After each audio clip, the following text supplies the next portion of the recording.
வணக்கம் கிரிக்கெட் ரசிகர்களே, welcome back to Tamil cricket ரால்ஸ். With you Vel present. Let's welcome Rahman de Villiers and Praveen speaks on board. Okay, இன்னைக்கு நம்ம வந்து டூ டிஃப்ரெண்ட் டீம்ஸ் பத்தி பார்க்க போறோம். CSK and RR. இந்த காம்பினேஷன் எதுக்கு சூஸ் பண்ணோன்றது வந்து நீங்க ரஹ்மான் டிவிலியர்ஸ் தான் கேட்டுக்கங்க சார். கொஞ்சம் எக்ஸ்பிளனேஷன் கொடுத்துருங்க. ஆர்ஆர் சிஎஸ்கே எதுக்கு இந்த காம்பினேஷன்ல எதுக்கு ரிவ்யூ பண்றோம்? ஆர்ஆர் சிஎஸ்கே நான் எதுக்கு சூஸ் பண்ணேன்னா, அந்த மாதிரி அவங்களுக்குள்ளதான் இப்ப ரீசெண்டா நல்ல ட்ரேட் எல்லாம் நடந்திருக்கு. ஜடேஜா இங்க இருந்து அங்க போயிருக்காரு, சஞ்சு சாம்சன் வந்து அங்க இருந்து இங்க வந்திருக்காரு. சோ அந்த ட்ரேடு அதெல்லாம் நிறைய நடந்திருக்காரு. அதெல்லாம் பேஸ் பண்ணி நான் ரெண்டு டீம் ரேண்டமா தான்ப்பா செலக்ட் பண்ணேன். சத்தியமா நான் ரேண்டமா தான் செலக்ட் பண்ணேன்.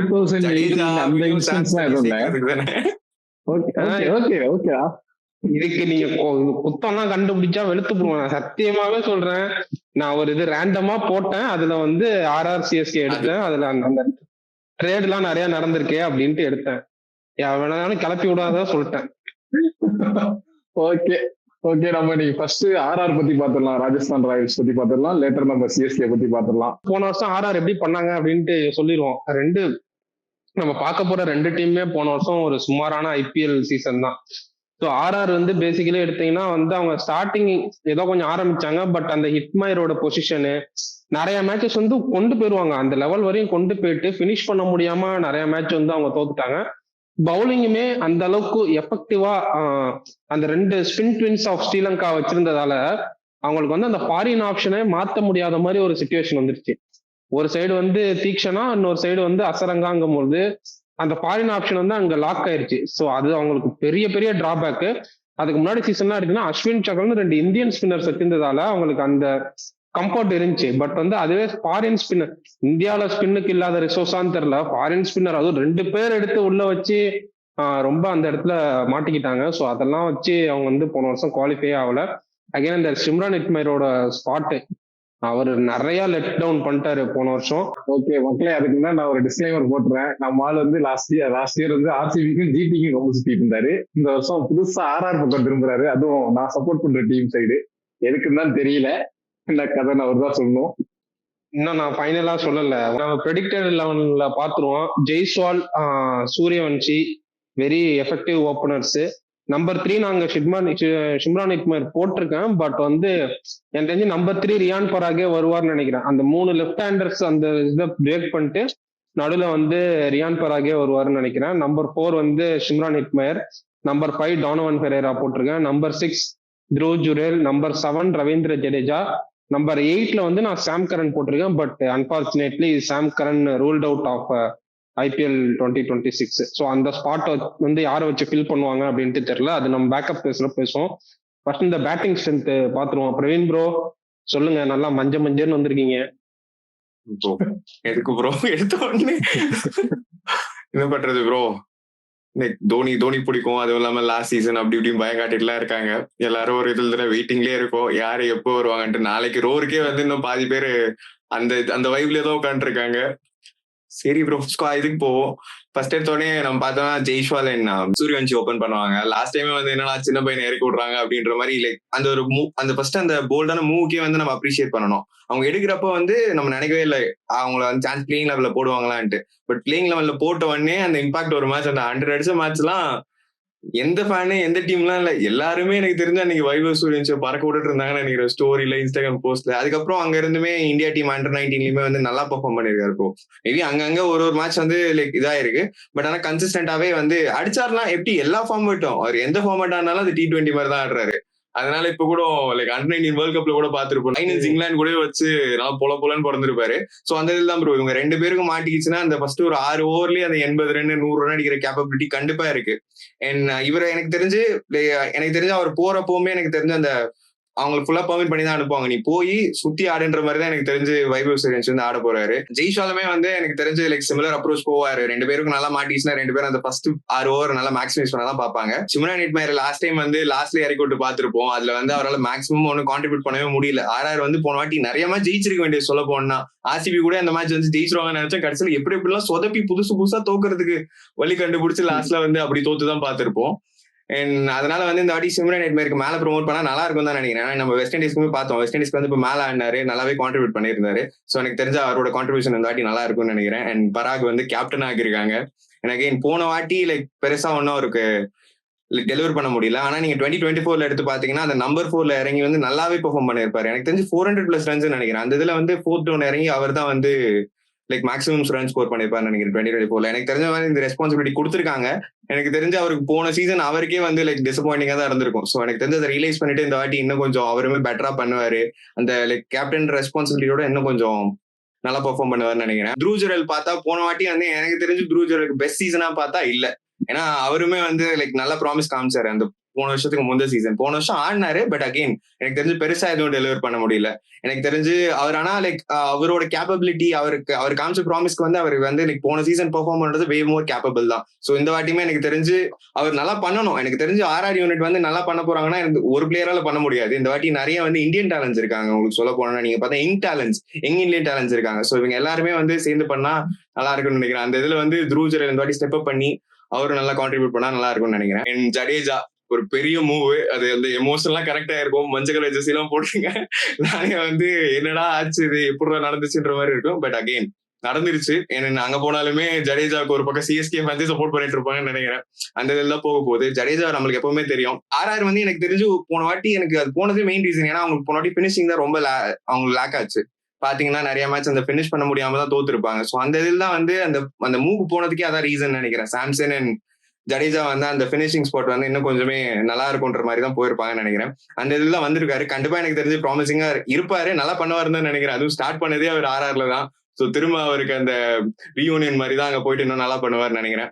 ப்ரோ சொன்ன மாதிரி தான் லாஸ்ட் இயர் வந்து ஸ்ட்ரகிள் பண்ணதே அந்த பினிஷிங்ல தான். நல்லா நோட்டீஸ் பண்ணிருப்போம். ஹிட்மேரும் துருஜோரும் சேர்ந்து தான் நிறைய மேட்ச் வந்து காலி பண்ணிட்டாங்க ஆர்ஆருக்கு. வின்னிங் சுச்சுவேஷன்ல இருந்து அப்படியே லூசிங் காஸ்ட் போயிடுச்சு. ஸோ அந்த பொசிஷன் ஸ்ட்ராங் பண்ணதான் ஜடேஜா எடுத்திருக்காங்க. நானும் பிலீவ் பண்றேன். பாப்போம் ஜடேஜா எப்படி பர்ஃபார்ம் பண்றாருன்னு. அது இல்லாம சவுத் ஆப்பிரிக்காவுக்கு இப்போ ரீசெண்ட் டைம்ஸ்ல நல்லாவே ஒரு பயங்கர செரிஷான ஒரு பினிஷ் கொடுத்துட்டு இருக்கிறது தான் பெரேரா. ஸோ அவரையும் இன்க்ளூட் பண்ணுவாங்க அந்த ஃபாரின் ஸ்பாட்ல. அவரையும் போட்டு இன்க்ளூட் பண்ணா இன்னும் கொஞ்சம் ஸ்ட்ராங்கா தான் இருக்கும் மிடில் ஆர்டரும். ஸோ எனக்கு தெரிஞ்சு இந்த வருஷம் கொஞ்சம் பேட்டிங் லைனப் நல்லா தான் இருக்கு. ஆனா இப்போ நம்ம போட்ட பிரிடிக்டட் 11 அந்த ஆர்டர்ல வர மாட்டாங்க. ஏன்னா லாஸ்ட் இயரே 16th ஓவருக்கு அப்புறம் தான் எத்தனை விக்கெட் போனாலும் பரவாயில்ல, 16th ஓவருக்கு அப்புறம் தான் ஹிட்மேர் அனுப்புன்ற அப்ரோச்ல இருந்தாங்க. பட் அதுதான் உங்களுக்கு பெருசா பேக் ஃபயர் ஆச்சு. இந்த வருஷம் வந்து நம்பர் 4ல கண்டிப்பா அனுப்பணும். நம்பர் 3ல பராகாரவுக்கு இந்த பொசிஷன்ஸ் இந்த பேட்டிங் ஆர்டர் மட்டும் நீட்டா மெயின்டைன் பண்ணாங்கன்னா பேட்டிங் கொஞ்சம் நல்லாவே ஸ்ட்ராங்கா தெரியும். ஓவராலாவே பேட்டிங் ஒரு செம்ம பேட்டிங். அவங்க அன்பார்ச்சுனேட்டா சாம் கரன், என்னதான் நம்ம சாம் கரனை நிறைய ட்ரோல்ஸ் அதெல்லாம் பண்றாங்க, but Sam Curran is very very handy allrounder. அந்த பேட்டிங் ஸ்பாட் வந்து மிஸ் பண்ணுவாங்க. ஜடேஜாவுக்கு வந்து ஒரு ஹோம் கமிங் தான். ஏன்னா அவர் ராஜஸ்தான்ல தான் ஸ்டார்ட் பண்ணாரு, திருப்பி ராஜஸ்தானுக்கே வராருங்கும் போது அந்த பாண்டிங் இருக்கும். அதுவும் இல்லாம வந்துட்டு ஜடேஜா ஒரு எக்ஸ்பீரியன்ஸான பினிஷர். ஸோ அந்த எக்ஸ்பீரியன்ஸ் தான் போன வருஷம் அவங்களுக்கு மிஸ் ஆனதால அதை கொண்டு வந்திருக்காங்க, which is a great move என்னை பொறுத்த வரையும். அதே மாதிரி வந்து பினிஷிங்ல Donovan Ferreira also he can bowl off spin நினைக்கிறேன். ஸோ அந்த ஒரு ஃபியூ ஓவர்ஸ் ரியான் பராகாலையும் ஆஃப் ஸ்பின் போட முடியும். ஸோ அந்த ஒரு வேரியேஷனும் அவங்கள்ட்ட இருக்கு. அந்த சாம் கரனோட ஸ்பாட்ல வந்து மேபி அவங்க வந்து சுபம் டூபே கூட யூஸ் பண்ணுவாங்க அப்படின்ட்டு எனக்கு தோணுது. அவங்க நிறைய ட்ரஸ்ட் பண்ணியிருக்காங்க சுபம் டூபே மேல, நிறைய டைம் வந்து ஆடவும் வச்சிருக்காங்க. ஸோ அங்கேயும் ட்ரஸ்ட் பண்ணலாம். பட் அதை நம்ம பேக் எண்ட்ல பேசுவோம். பட் ஓவராலா வந்து இந்த பேட்டிங் பார்க்கும்போது எனக்கு ரொம்பவே ஸ்ட்ராங்கான ஒரு பேட்டிங்கா தெரியுது. ஜெய்ஸ்வால் போன வருஷம் கொஞ்சம் சூரியவன்ஷி எப்பவுமே அடிக்க தான் போறாரு. அவர் ஃபர்ஸ்ட் அடிக்க ஆரம்பிச்சோன்னா சரி ஒரு மேட்ச் தான் அடிக்கிறாரு, ஒரு மேட்ச் ஏதோ சுத்திட்டான்ப்பா பட்டுருச்சுப்பா அப்படின்னு இல்லாம கன்சிஸ்டன்டா எங்க போனாலும் ரன் அடிச்சிருக்காரு. Purely talent. ஸோ வந்து கண்டிப்பா இந்த சீசனும் ரன் அடிப்பாரு. ஜெய்ஸ்வால் டபுள் கியர் பிளேயரு, அக்ரெசிவா ஆரம்பிச்சாலும் அதுக்கப்புறம் அவருக்கு வந்து பேஸ் பண்ணி ஆட தெரியும். Riyan Parag is also double gear player. நல்லா எடுத்துக்காங்க டீம். நீ சொன்ன மாதிரி ஹிட்மேரை வந்து அவங்க லாக் பண்ணி நம்பர் 4ல ஆட வைக்கணும். ஏன்னா வெஸ்ட் இண்டீஸ்க்கும் டாப் ஆஃப் த ஆர்டர்ல ரொம்ப செம்ம பெர்ஃபார்மன்ஸ் பண்ணிட்டு இருக்காரு. ஸோ அவரோட ஸ்பாட் அதுதான். அங்க ஆட வச்சாங்கன்னா பேட்டிங்ல எனக்கு எந்த குறையுமே இல்லை. சாம் கரன் வந்து ஒரு பெரிய மிஸ் தான் எனக்கு தெரிஞ்சு. ஒரு ஃபாஸ்ட் பவுலிங் ஆல்ரவுண்டர். அதுவும் சாம் கரன் வந்து டெத் ஓவர்ஸும் போடுவாரு. அந்த பேக் ஆஃப் ஹேண்ட், அதுவும் லாஸ்ட் இயர்லாம் ஸ்லோவர் பால் எல்லாம் போட்டாரு, ஸ்பின்னரை விட ஸ்லோவா போட்டாரு. ஸோ அந்த மாதிரி ஒரு ஆல்ரவுண்டர் டெஃபினட்டா மிஸ் பண்ண தான் போறாங்க. ரீப்ளேஸ்மெண்ட் பிளேயர் என்ன மாதிரி எடுக்கிறாருன்னு பார்ப்போம். நீங்க சொன்ன மாதிரி சுபம் துபே வந்து யூஸ் பண்றது தெரியல. அவர் வந்து பேட்டிங்ல ஓகே, பட் இவரு கொடுக்குற அதே கொஸ்டின் பவுலிங்க்கு கொடுக்க மாட்டார். பவுலிங்கே போட மாட்டார் ஆக்சுவலா எனக்கு தெரிஞ்சு. போட்டாலும் ரேர் கேஸ் தான். ஸோ ஒரு லைக் டு லைக் ரீப்ளேஸ்மெண்ட் எடுத்து அந்த இடத்துல யூட்டிலைஸ் பண்ணாங்கன்னா கரெக்டா இருக்கும். ஸோ அது ஒரு கேப்பா தெரிஞ்சிடும் பவுலிங்ல. ஏன்னா சாம் கரன் மாதிரி ஒரு பவுலர் யூஸ் பண்றது கண்டிப்பா ஒரு இம்பாக்ட் கிரியேட் பண்ணும். அதுக்கப்புறம் ஸ்பின்னர்ஸ் எல்லாம் எனக்கு தெரிஞ்சு ரவி பிஷ்னாய், ஜடேஜா கண்டிப்பா அது சீல்டு. ரவி பிஷ்னா எப்பப்போ எக்ஸ்பென்சிவா இருப்பாரு, பட் இன்னொரு எண்ட்ல வந்து ஜடேஜா நல்ல கண்ட்ரோல் கொடுத்துருவாரு. ஸோ ஸ்பின்னிங்கும் எனக்கு தெரிஞ்சு ஜடேஜா மாதிரி ஒரு எக்ஸ்பீரியன்ஸ் பிளேயர் கண்டிப்பா நல்லா கைட் பண்ணுவார் Ravi Bishnoi. So line length ஆல்ரெடிவே ரவி பிஷ்னாய் வந்து லைன் லென்த் கரெக்டாக தான் மெயின்டைன் பண்ணுவாரு. லெஃப்ட் ரைட் காம்பினேஷன் வரும்போது தான் கொஞ்சம் மிஸ் ஆயிரும் அவருக்கு. அதுவும் அவரோட கூகுளிலாம் வந்து பெருசா டர்ன் ஆகும். ஸோ எனக்கு தெரிஞ்சு ஜடேஜாவோட எக்ஸ்பீரியன்ஸ் 60% கூகுளி 40% லெக் ஸ்பின். அதான் அதனால ஜடேஜாவோட எக்ஸ்பீரியன்ஸும் உள்ள இன்வால்வ் ஆகும்போது கொஞ்சம் பெட்டரா ஸ்பின்னிங் டிபார்ட்மெண்ட் கொஞ்சம் இந்த வருஷம் பெட்டரா பெர்ஃபார்ம் பண்ணுவாங்கன்னு நினைக்கிறேன். ஏன்னா நீ சொன்ன மாதிரி ஓவர்சீஸ் ஃபாரினர்ஸ் ஸ்பின்னர்ஸ் போயிட்டு இந்தியன் ஸ்பின்னர் வந்துட்டாங்க. ஸோ அதுவே அவங்களுக்கு ஒரு பெரிய அட்வான்டேஜ். பேசர்ஸ்ல ஜாஃப்ரா ஆர்ச்சர் லாஸ்ட் இயரே பயங்கர எக்ஸ்பென்சிவா தான் இருந்தாரு. அவர் வந்து போட்டா ஒரு செம்ம ஸ்பெல்லு போட்டுறாரு, இல்லைன்னா அப்படியே ஆப்போசிட் பயங்கர எக்ஸ்பென்சிவா போயிடுறாரு. அதனால ஜாஃப்ரா ஆர்ச்சர் 50-50 தான். சந்தீப் சர்மா எஸ் நல்லா கொஞ்சம் எக்கனாமியா போடுறாரு, ஏதோ வெரி ரேர்லி தான் அடி வாங்குறாரு. டெத் ஹவுஸ்லயும் நல்லா போட்டு கொடுக்குறாரு. பவுலிங் கொஞ்சம் வீக்கா தான் தெரியுது. ஏன்னா தேஷ்பாண்டேவும் அடி வாங்குவாரு, ஆர்ச்சரும் அடி வாங்குவாரு. ஒரு நாள் வந்து நல்ல பேட்டிங் ட்ராக் மாட்டிச்சுன்னா 3 பேர் அடி வாங்கிடுவாங்க. ஸ்பின்னர்ஸ் கண்ட்ரோல் கொடுக்குறது தான். ஸோ பவுலிங் கொஞ்சம் ஸ்லைட்லி பேட்டிங் கம்பேர் பண்ணும்போது வீக்கரா தான் தெரியுது. ரவி பிஷ்னாய் வந்து போன வாட்டி ஒன் பேட் சீசன்னால அவர் வந்து பேட் பவுலர்ல அவர் வந்து கொஞ்சம் கான்பிடென்டா பண்ணுவாரு. அண்ட் அகைன் வந்து அவரால் ஃபீல்டிங்லயுமே நல்லா கான்ட்ரிபியூட் பண்ண முடியும் பார்த்துருந்தா. ஸோ அந்த இதுல வந்து போன வாட்டி அந்த ஒரு மிஸ்டேக்காக எல்எஸ்ஜி விட்டதே நான் இதை தான் பார்த்தேன். அண்ட் அந்த சான்ஸ் இவங்க மேக்ஸிமைஸ் பண்ணி அவங்க எடுத்திருக்காங்க. அண்ட் அகைனுமே அவருமே டெலிவர் பண்றதுக்காக துடிச்சிட்டு இருப்பாரு தான் நினைக்கிறேன் கண்டிப்பா. ஏன்னா அவருக்குமே நல்லா டெலிவர் பண்ணி அடுத்தது அவங்க இந்தியாவில் சான்ஸ் வர்றதுக்கு தான் அவர் வெயிட் பண்ணி, அதனால எனக்கு தெரிஞ்சு அவர்கிட்ட இருந்து ஒரு நல்ல பெர்ஃபார்மன்ஸ் எதிர்பார்க்கலாம். அண்ட் அகைன் ஜடேஜா வந்து எப்படி போட்டாலுமே அந்த 4 ஓவருக்கு அந்த 30 ரன் எப்படியா இருந்தாலும் அவர் ஓவர் போறது தெரியாது, நடுவில் எப்படி கொடுத்தா அவர் பாட்டு அவர் ஓவர் போட்டு போயிடுவாரு. அண்ட் எனக்கு தெரிஞ்சு இவங்க 2 ஸ்பின்னர்ஸுமே நல்லா ஒர்க் அவுட் ஆகும்னு நினைக்கிறேன் இந்த வாட்டி அவங்களுக்கு. அண்ட் நாங்க ஜாஃப்ரா ஆர்ச்சர் வந்து நீங்க சொன்ன மாதிரி அகைன் அவர் ரன்ஸ் லீக் பண்ணாலுமே சம்டைம்ஸ் அவர் எடுக்கிற விக்கெட் எல்லாம் முக்கியமான விக்கெட்டா இருக்கும். அந்த டாப் 3ல ஏதாவது ஒரு விக்கெட் அவர் எடுத்தாலுமே வந்து அந்த மாதிரி மேட்ச்ல வந்து அவங்க அட்லீஸ்ட் அந்த டாப் ஆர்டரை வந்து ரன் ஸ்கோர் பண்றதையாவது மெயின் பேட்ஸ்மேனை தூக்கிட்டா வந்து அகைன் அவங்களுக்கு கொஞ்சம் ட்ரபிள் பண்றதுக்கு கண்டிப்பா அவருக்கு அந்த கேப்பபிலிட்டி இருக்கு. அது மாதிரி அவரும் லைக் அட்லீஸ்ட் எல்லா மேட்ச்லனாலுமே ஒரு 8-7 மேட்சஸ் பண்ணியிருந்தாலுமே அந்த அவங்க பவுலிங்க்கு வந்து நல்லா தான் ஒர்க் ஆகும். ஒரு மாதிரி பெரிய பவுலிங் லைனப் இல்ல, பட் இருந்தாலுமே ஒரு டீசென்டா பண்ற அளவுக்கு இருக்கு. பட் ஆனா எல்லாரோடையும் அடிச்சுட்டா கஷ்டமா தான் இருக்கும் அவங்களுக்கு. துஷார் தேஷ்பாண்டே வந்து ஒரு நல்ல ஒரு பவர் பிளே பவுலர். என்ன பொறுத்தவரையும் அவர் நல்லா ஸ்விங் பண்ணுவார் பால பவர் பிளேல. பட் டெத் ஓவர்ஸ்ல அவர் எஃபெக்டிவே கிடையாது. பவர் பிளேல துஷார் தேஷ்பாண்டேவா நல்லா எஃபெக்டிவா யூஸ் பண்ணிக்கணும். அந்த அதர் ஹேண்ட் வந்து சந்தீப் சர்மா ஒரு கரியர் வந்து பவர் பிளே பவுலரா ஸ்டார்ட் பண்ணாரு. ஆனா ரீசெண்ட் டைம்ல வந்து மோர் ஆஃப் டெத் ஸ்பெஷலிஸ்டாவே அவர் மாறிட்டாரு. ஸோ வந்து அந்த ஒரு பேலன்ஸ் எனக்கு தெரியுது. ஜாஃப்ரா ஆர்ச்சர் ரெண்டுலையும் போட முடியும். அகெயின் அந்த ஒரு 4th பேக்கப் ஆப்ஷன், ஒரு ஃபாஸ்ட் பவுலிங் ஆப்ஷன்னா அங்க சாம் கரன்ல பயங்கர மிஸ். நான் கேள்விப்பட்ட வரையும் டேனியல் சாம்ஸும் இவரும் ஸ்பென்சர் ஜான்சன் 2 பேருமே வந்து பாகிஸ்தான் லீக்ல இருந்து புல் அவுட் ஆயிட்டாங்க அப்படின்ட்டு நியூஸஸ் பார்த்தேன். ஸோ வந்து இந்த ஸ்பாட்டுக்கு சிஎஸ்கேவுக்கும் இந்த 2 பிளேயர்ல யாராவது ஒருத்தர் தேவை, ராஜஸ்தானுக்கும் இந்த 2 பேர்ல யாராவது ஒருத்தர் தேவை. ஸோ வந்து அந்த ஸ்பாட் ரொம்ப டைடப்பா இருக்கு. இவங்களுக்கு டேனியல் சாம்ஸ் கிடைச்சா more of like to like replacement for Sam Curran. அவருமே டெத் ஓவர்ஸ் நல்லா போட முடியும், பேட்டிங்லயும் அவரால் கொஞ்சம் ஆட முடியும். ஸோ அந்த ஆப்ஷன் மட்டும் இவங்க எடுத்துட்டாங்கன்னா, அந்த இடத்த போட்டு சீல் பண்ணிட்டாங்கன்னா ஒரு பயங்கரமான ஒரு இதா இருக்கும். மற்றபடி வந்து அவர் இல்லைன்னா எனக்கு தெரிஞ்சு சுபம் டுபே ஆர் நாண்ட்ரே பர்கருக்கு போனாலும் பேட்டிங்ல அடி வாங்கிரும். ஸோ நிறைய அந்த ஒரு ஆப்ஷன்ஸ் ஒரு ஆளு போனதால வந்து அந்த இடம் வந்து ரொம்ப இதுவா இருக்கு. அகைன் டானோன் பெரேராவால ஒரு ஓவர் போட முடியும், 1-2 ஓவர். ரியான் பராகால கண்டிப்பா மிடில் வந்து ஒரு 2 ஓவர் போட முடியும். Jadeja 4 over bank 30 runs bro சொன்ன மாதிரி. ஓவராலா அந்த பவுலிங் ரிசோர்ஸை வந்து கரெக்டா யூஸ் பண்ணாங்கன்னா எனக்கு தெரிஞ்சு ஒரு நல்ல பவுலிங் அட்டாக் மாதிரி தான் தெரியுது. அகைன் அந்த சாம் கரன் பிளேஸ்ல வந்து ஒரு டேனியல் சாம்ஸ் மாதிரி ஒரு பிளேயர் எடுத்து ரீப்ளேஸ் பண்ணிட்டாங்கன்னா கன்ஃபார்மா ஒரு சம பவுலிங் அட்டாக் மாதிரி தான் எனக்கு தெரியுது. ஓகே, பெஞ்ச்ல வந்து நான் ஃபர்ஸ்ட் இந்தியன் ஆப்ஷன்ஸ் பத்தி பேசுறேன், அடுத்து ஃபாரின் ஆப்ஷன்ஸ் பத்தி பேசுவோம். ஸோ சுஷாந்த் மிஸ்ரா அப்படின்னு சொல்லிட்டு ஒரு லெஃப்ட் ஆர்ம் மீடியம் பேசர் எடுத்திருக்காங்க. Very impressive. ஸ்மார்ட்ல ஒரு 22 விக்கெட் எடுத்தாரு, விஜயசார்ல 30 விக்கெட் எடுத்தாரு. ஸோ வந்து அவருமே நல்ல backup option, Indian backup option. Aman Rao Perala அப்படின்ட்டு ஒரு ஓப்பனிங் பேட்ஸ்மேன் எடுத்திருக்காங்க. பட் ஜெய்ஸ்வாலன் சூரியவன்சி இருக்கும் போது அவருக்கு சான்ஸ் கிடைக்காது. அவர் நல்ல பேக்கப் ஆப்ஷன். ரவி சிங்னு ஒரு லெஃப்ட் ஹேண்டர் பேட்ஸ்மேன் எடுத்திருக்காங்க. அவருக்குமே சான்ஸ் கிடைக்காது. விக்னேஷ் புத்தூர் எம்ஏல வந்து கொஞ்சம் இம்ப்ரெசிவாவே இருந்தாரு. பட் இந்த இடத்துல டைரக்டா அவருக்கு சான்ஸ் கிடைக்காது. பிஷ்னாயோட ரீப்ளேஸ்மெண்டா பார்க்கலாம். Kuldeep Sen around the circuit for ரொம்ப நாளாவே சர்க்கியூட்ல இருக்காரு. பட் யாருக்காவது இன்ஜுரினா அவரையும் ரீப்ளேஸ்மெண்டா யூஸ் பண்ணலாம். சுபம் துபேவா அவங்க எப்படி யூஸ் பண்ண போறாங்கன்னு நான் பார்க்க ரொம்ப ஈகரா வெயிட் பண்றேன். நல்ல பினிஷரு, ஒரு லெஃப்ட் ஹேண்டர் பினிஷரு. ஸோ வந்து அவரையுமே கரெக்டா யூஸ் பண்ணுவாங்க அப்படின்ட்டு தோணுது. ஒருவேளை பேட்டிங்ல வந்து ஏதாவது ஒரு குளறுபடி வச்சா டக்குன்னு இம்பாக்ட் சப்பா கூட இறக்கி விடலாம். Is a very capable player. அப்புறம் யாஷ் ராஜ் பஞ்ச் அப்படின்னு சொல்லிட்டு ஒரு லெக் ஸ்பின்னிங் ஆல்ரவுண்டர், அவருக்குமே சான்ஸ் கிடைக்காது. அப்புறம் பிரிஜேஷ் சர்மான்னு சொல்லி ஒரு right arm medium fast bowler, அவருக்குமே சான்ஸ் கிடைக்காது. இந்த 11 வந்து சீல்டா இருக்கிறதால உங்களுக்கு சான்ஸ் கிடைக்காது. ஆர்ச்சருக்கு வந்து பர்கர் ஒரு நல்ல ரீப்ளேஸ்மெண்டா இருப்பாரு. ஏன்னா பேட்டிங்லேயும் கொஞ்சம் கான்ட்ரிபியூட் பண்ண முடியும். அப்புறம் பவுலிங்லயும் ஆர்ச்சர் அளவுக்கு இல்லைனாலும் பேஸ் நல்லா இருக்கு, பவுன்ஸ் கிடைக்கும் அவருக்கும். ஸோ எனக்கு தெரிஞ்ச ஆர்ச்சருக்கு சப்போஸ் செஞ்சுரி இல்லாட்டி ஒரு நல்ல ரொம்ப எக்ஸ்பென்சிவா இருக்காரு அப்படின்னா அதுக்கு பதிலாக பர்கரை போட்டு விட்டுறலாம். அதுக்கப்புறம் எனக்கு தெரிஞ்ச ஆடம் மில்னேவும் வந்து பவர் பிளேல யூஸ்ஃபுல்லா இருப்பாரு. பட் எங்க யூஸ் பண்ண போறாங்கன்னு தெரியல. இந்த ஃபாரின் ஆல்ரெடி எல்லாமே சீல்டு தான். சப்போஸ் ஏதாவது ரொட்டேட் பண்ணி பார்க்கணும், இல்லாட்டி பிளே ஆஃப் டோட்டலா க்ளோஸ் ஆயிடுச்சு, எல்லாரையும் ட்ரை பண்ணணும் அடுத்த வருஷம் ஆக்ஷன் ரிலீஸ் பண்றதுக்குன்னா அப்போ கொண்டு வந்து யூஸ் பண்ணி பார்ப்பாங்க. மற்றபடி எனக்கு தெரிஞ்சு வேற எங்கேயுமே இந்த 11 சீல்டு, ஏன்னா இதை எங்கேயுமே மாற்ற போறது இல்லை எனக்கு தெரிஞ்சு. ஸோ நம்ம அதனால நம்ம ஓவர்சீஸோட ரீப்ளேஸ் மட்டும் பெருசா பேச தேவையில்லை. அந்த சப்ஸ்டியூட் பிளேஸ் பத்தி பெருசா டிஸ்கஸ் பண்ண தேவையில்லை, ஏன்னா பெருசா சேஞ்சஸ் இருக்காது. ப்ரோ இது வேலு லுவாண்ட்ரி பிரிட்டோரியஸ்னு ஒருத்தர் எடுத்திருக்காங்க, பேரை மட்டும் சொல்ல ஒரு டைம். பிரிட்டோரியஸ் இல்ல ஃபுல்லா சொல்லு. லுவான் போடா, வேற வேலை இல்லை எனக்கு. மொத்தமா முடிச்சு விட்டுலான்னு பாக்குறீங்க வீடியோல ஏதோ மட்டும் கண்டுபிடிச்சு சொல்றா. லுவாண்ட்ரி பிரிட்டோரியஸ் சொல்லு பாப்போம். என்னது யுவாண்ட்ரியா? லுவாண்ட்ரி என்னடா லுவாண்ட்ரி?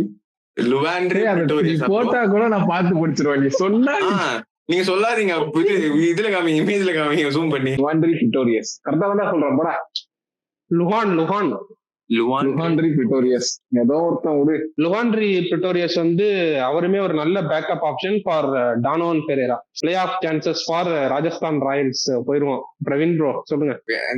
ட்ரேட்லாம் நல்லா தான் பண்ணி வச்சாங்க. இருந்தாலுமே சாம் கரனை வந்து ஆரம்பிக்கிறதுக்கு முன்னாடியே லைக் வரமாட்டேன்ட்டு ரூல்ட் அவுட் ஆயிட்டாரு. அதுவே எனக்கு ஒரு பெரிய ப்ளோவா தான் தெரியுது. என்னதான் வந்து லைக் நல்லாவே டீம் ட்ரை பண்ணிருக்காங்க, பட் இருந்தாலுமே டாப் 4 போவாங்களா அப்படின்றது வந்து எனக்கு கேட்டா லைக் போக மாட்டாங்கன்னு தான் ஃபீல் ஆகுது. எனக்கு ஒரு 5 டீம் கொடுத்தீங்கன்னா நல்லா இருக்கும். ஒரு கோரிக்கையா நான் வைக்கிறேன் எல்லாரும் முன்னாடியும்.